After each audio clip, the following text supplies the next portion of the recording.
Welcome back to கலி cricketer. இன்னைக்கு நம்ம இந்த வீடியோல என்ன பார்க்க போறோம்? வருண் சக்கரவர்த்தி தான் பார்க்க போறோம்.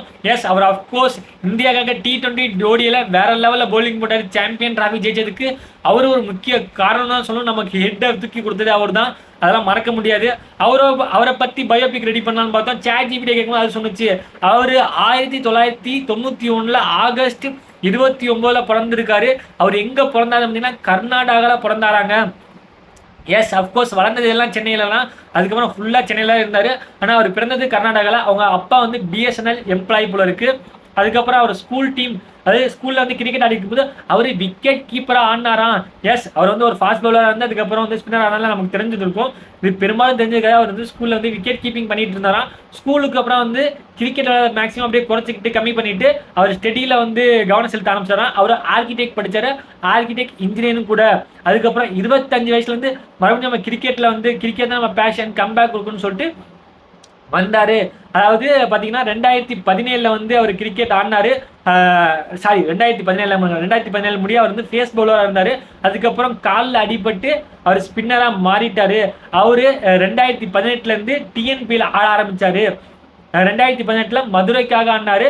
அதுக்கப்புறம் அவர் நல்லா பர்ஃபார்ம் பண்ணதை பார்த்து தமிழ்நாடு கிரிக்கெட் டீம் அவங்களுக்கு வாய்ப்பு கொடுத்துச்சு. விஜய் அஷாரியா வந்து நடந்தப்ப 2018 2019 நடந்துச்சு. அதில் அவர் வந்து கலந்துக்கிட்டு சாம்பியன் ஆனாங்க தமிழ்நாடு கிரிக்கெட் வந்து. அதுக்கப்புறம் 2019 அஸ்வின் வந்து இந்த பையன் நல்லா போடுறான் அப்படின்னு சொல்லிட்டு கிங்ஸ் 11 பஞ்சாபுக்காக 8.4 லட்சத்துக்கு அவரை எடுத்தாங்க கிங்ஸ் 11 பஞ்சாப்ல. அதுக்கப்புறம் அஃப்கோர்ஸ் அவருக்கு வந்து பெரிய வாய்ப்பு கிடைக்கல. ஒரே ஒரு மேட்ச் பவுலிங் கொடுத்தாங்க. அப்போ வந்து பீடாகும் அஸ்வினும் சேர்ந்து பீடாக் தான் வந்து இதாக கைடன்ஸ் இருந்தார் பஞ்சாபுக்கு.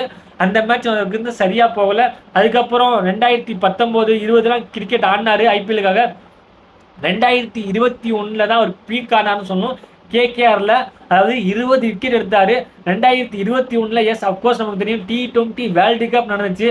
அதில் அவரை ஸ்குவாடில் எடுத்தாங்க, பிளேயிங் லெவலில் எடுத்தாங்க. பட் ஐபிஎல்ல பண்ண பர்ஃபார்மன்ஸ் அது T20 பண்ணல, T20 வேர்ல்டு கப்பில் பண்ணல. ஃபர்ஸ்ட் டைம் இந்தியா ஒரு வேர்ல்டு கப்பில் பாகிஸ்தானோட தோத்த வருஷம் 2021. T20 தோத்துருக்காங்க, இன்னும் ஓடிஐயில் தோக்கலை, இன்னும் முடிய தோக்கலை. பட் அதுக்கப்புறம் வருண் சக்கரவர்த்தி வந்து அவரோட கிராஃப் வந்து லைட்டாக டவுன் ஆயிடுச்சுன்னு சொல்லணும். அதுக்கப்புறம் கொடுத்தாரு கம்பேக், இதாண்டா கம்பேக் அப்படின்னு சொல்லி கம்பேக் கொடுத்து இப்போ ஒரு T20 ஓடியிலும் தவிர்க்க முடியாத பவுலராக இருக்காரு.